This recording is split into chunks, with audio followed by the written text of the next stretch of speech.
I made a handmade quilt for my granddaughter's birthday. My daughter tossed it aside. This looks like a rag. Her husband added, she wants designer stuff. I took it back quietly. But months later, that quilt was on the news because I'm not sure when my daughter started seeing me as something to manage instead of someone to love. I used to be her whole world, just her and me after her daddy died in a car wreck when she was 6. I worked double shifts at the textile plant just to keep the lights on. We didn't have much, but I made sure she had clean clothes, birthday cakes, and someone in the stands at every school play. Now she lives like she was born into country club money. Big white house in Arlington with smart locks on every door. She shops at places I've only ever seen in magazines. I get it, people grow up. They change. But she changed so much I barely recognized her. Last summer, I visited for a weekend. Emma had dance practice, and I offered to take her. Melissa snapped at me. Mom, please, her dance friends have professional drivers. It's not a grandma drop-off situation. I felt like dirt.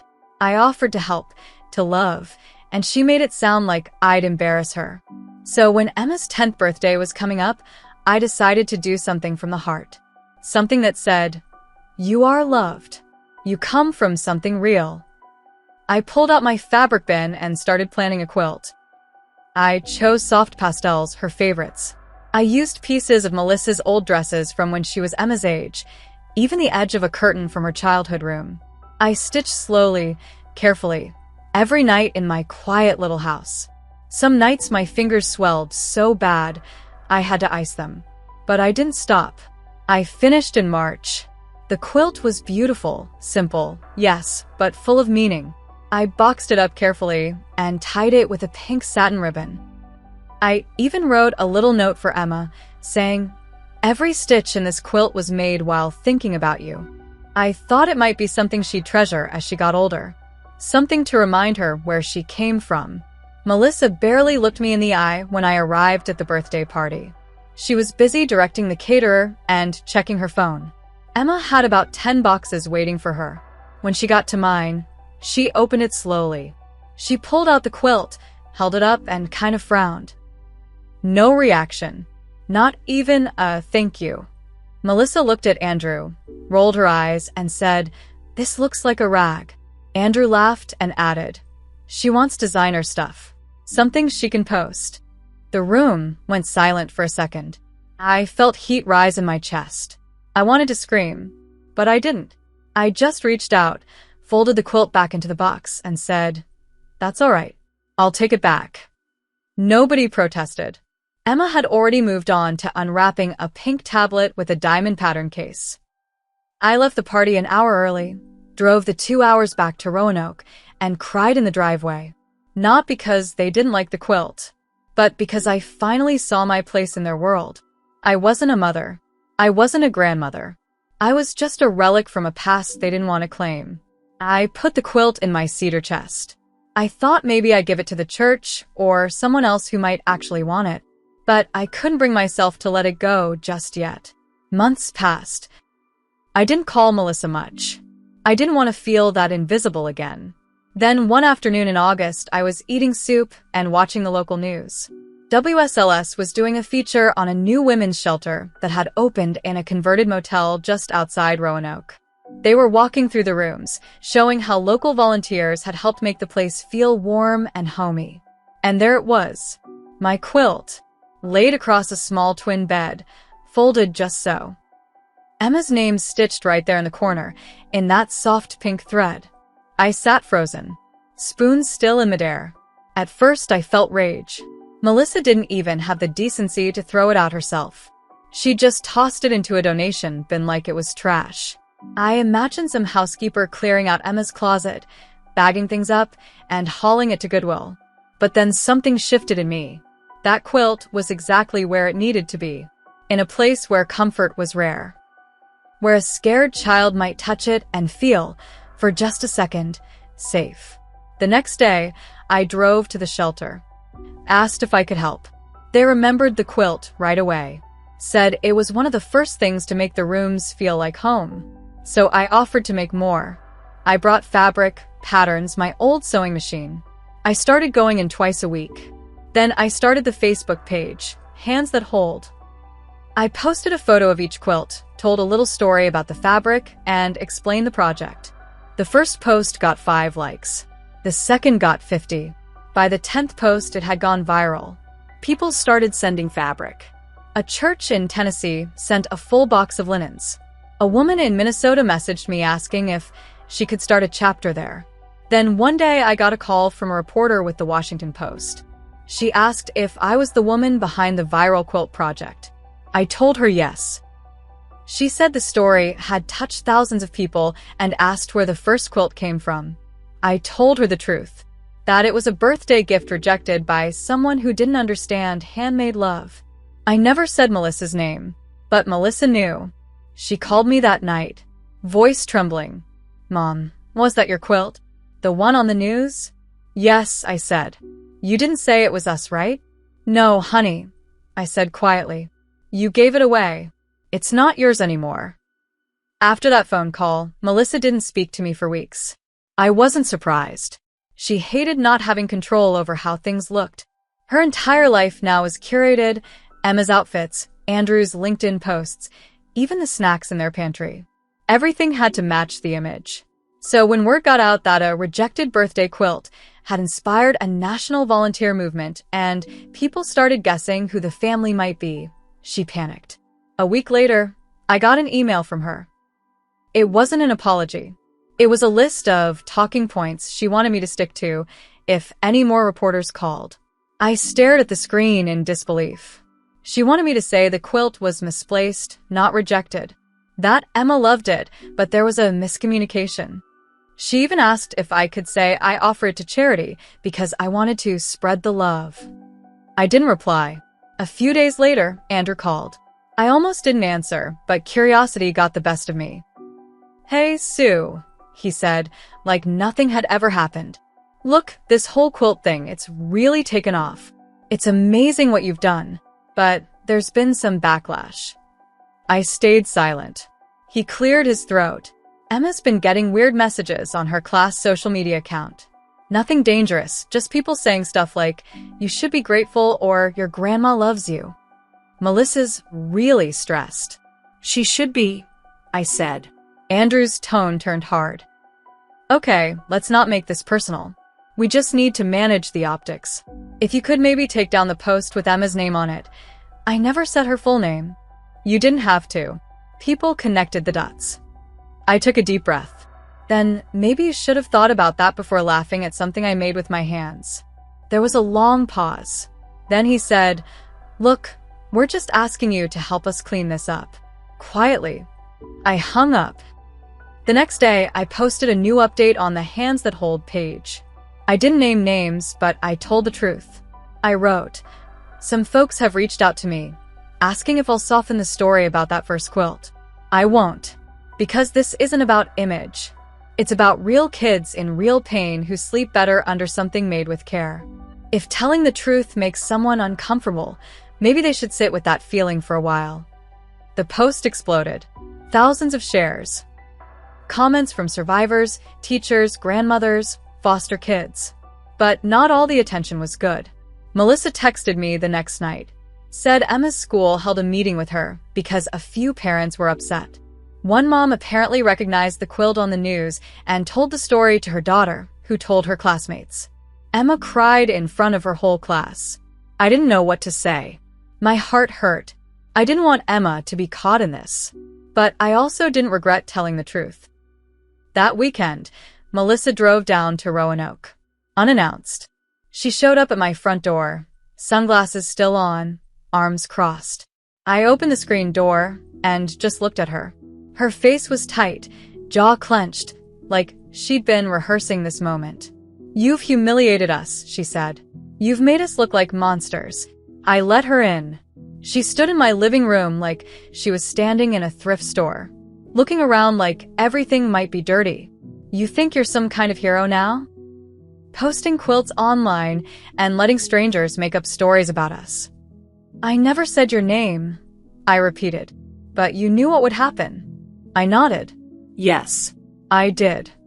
She sat down finally, and for a moment, I thought maybe we could talk. Really talk. But then she pulled out a printed document. A cease and desist letter. You need to stop posting, she said. If this continues, we'll be forced to protect our family legally. My hands started to shake. Not with fear. With fury. You're threatening your own mother with lawyers? Over a quilt you didn't even want. You're exploiting a child. My child. No, I said. You did that. When you taught her that love has to come in a box from Nordstrom. Melissa stood up, grabbed her purse, and walked to the door. But right before she opened it, she turned around and said something that hit like a knife. You were a great mom once, but now you're just a bitter old woman clinging to scraps. She left. I sat there for a long time, staring at that letter. But I didn't stop sewing. 3 weeks after Melissa handed me that cease and desist letter, I got a letter of my own. But this one came from a lawyer in Roanoke. A different tone entirely. It was an invitation to attend a local philanthropy awards dinner. Apparently, the shelter had nominated me for Community Caregiver of the Year. I almost laughed. I'd spent my whole life invisible. Now people wanted to give me a plaque. I wasn't sure if I should go. I didn't want to turn this into more drama. But the shelter director, Carla, called me personally. This award's not about you, she said gently. It's about what you started. You gave people permission to care out loud. So I said yes.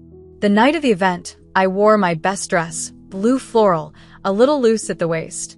Nothing fancy. The room was full of local business owners, volunteers, city council members. It felt strange being honored. Uncomfortable, even. But then they played a video. Clips of kids under handmade quilts.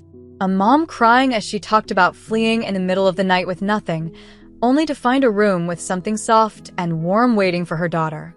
The last image on screen was my original quilt, the one with Emma's name, folded neatly on a bed. People stood and clapped. Some cried. And I did too. But that wasn't the twist.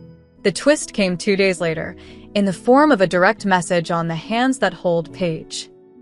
It was from a girl named Ava. She said she was in Emma's class, 11 years old. She wrote, "Hi, I think your granddaughter's really lucky, even if she doesn't know it yet. My mom said she'd never seen anything so beautiful as that quilt. And she cried because she said no one ever made her anything like that. But I sleep under now, and I dream better. I wanted you to know that." I had to sit down after reading it. I messaged back a simple thank you. I didn't want to push or pry. 2 days later, I got another message from Ava's mom. Turns out, Ava had been at the shelter when that news segment first aired. She was one of the first kids to sleep under my quilt. She and her mother had fled an abusive situation 2 towns over. They'd landed in Roanoke with nothing. That quilt was the first thing Ava called hers. The mom, Jenny, was now working at the shelter part-time and going to night school. She said that quilt made Ava feel like someone, somewhere, had thought of her before even knowing her name. And then she told me something that knocked the wind out of me. She said Ava brought the quilt to school one day for show and tell. She wanted to talk about how it made her feel safe. One of the girls in the class saw the name stitched into the corner, Emma. That girl? Emma. Ava said Emma just stared at it. Didn't say a word. Didn't even raise her hand when it was time to speak. After class, Ava asked her, "Do you know the lady who made this?" Emma nodded. "She's my grandma," she said quietly. And then, according to Ava, Emma whispered something so soft she had to lean in to hear it. I didn't know it was special. That message, it changed everything. Because no one told Emma to say that. No lawyers, no image control. Just a little girl realizing too late what had been in front of her. I didn't call Melissa. I didn't rush to fix things. But I did start something new. I took every scrap I had left from that first quilt, the same fabrics, the same thread, and began piecing together a second version. Not identical, but close. This one wasn't for Ava. It was for Emma. She'd have to earn it, but I was willing to give her the chance. I didn't tell anyone I was making the second quilt. I worked on it slow, in silence. I didn't stitch Emma's name into this one. Not yet.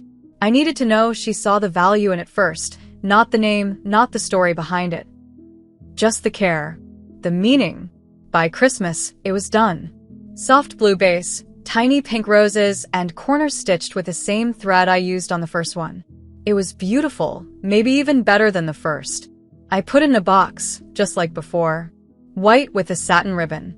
But this time, I didn't send it to Melissa's house. I mailed it to the school. Addressed to Emma's teacher, with a note inside. This is for Emma. But only if she wants it. No pressure. She'll know what it is. A week later, I got a call. From the teacher. She said Emma opened the box at lunch, saw what was inside, and started crying.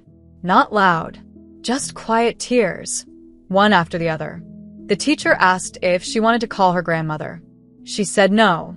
But later that afternoon, Emma asked if she could take the quilt home. The teacher said yes. 2 days later, I got a knock at the door. It wasn't Melissa. It was Emma. She stood there with red eyes and a small overnight bag. She didn't say anything right away, just held up the quilt and said, I didn't know how much it mattered until I saw someone else love it. I stepped aside, and she came in. That night, she slept in the guest room under the second quilt. In the morning, I made her French toast and asked her if she wanted to talk. She did. She told me everything. That her mom and dad had been fighting about the quilt lady, that her dad said it was making their family look bad, and her mom had said I was doing it for attention. Emma told me she didn't understand any of it at first. But when Ava brought the quilt to school and she saw the name, something changed. I thought if someone else loves it enough to keep it safe, maybe it was never garbage, she said. I hugged her. Hard. That afternoon, Melissa showed up. She stood on my porch, arms crossed, eyes flicking between me and Emma like she couldn't believe what she was seeing. Emma, get in the car, she said. Emma didn't move. Melissa's voice rose. You had no right to involve her in this circus. None. This was between us. I stepped outside, closed the door behind me, and looked her in the eye. No, I said. This was always about you. About what you threw away. She rolled her eyes. This is insane. You're turning a piece of fabric into some kind of moral crusade. No, I said again. You are. You're the one who brought lawyers into it. Who turned a birthday into a branding exercise. Then I said the part I'd waited months to say. You tried to erase the quilt. To erase me. But it's still here. And now the whole world has seen what you called a rag. You can't put that back in the box. Melissa's face went tight. She looked past me to the window, where Emma was holding the quilt in her lap. Then she got in the car and drove off without saying another word. Emma stayed for the weekend. Then the next. We started sewing together. Just simple things, patches, scrunchies, little squares for the shelter. Word got out that the girl behind the famous first quilt was now sewing her own. The story circled back. Quietly, powerfully. And as for Melissa, well, people noticed. Her mom influencer, blog lost sponsors. A few women in her social circle, ones who'd once praised her curated family photos, started backing away. Not because I outed her, but because deep down, they knew she'd thrown away something real. And in her world, where everything's about image, that kind of ugliness sticks. My revenge wasn't loud. It didn't need to be. I let the world see the love she rejected. I let it live in places that mattered. And in doing that, I gave Emma something Melissa never could, a sense of where she came from. Now, every time I see that quilt folded at the foot of Emma's bed, I know exactly what it is. It's not a gift. It's a legacy. And it's mine.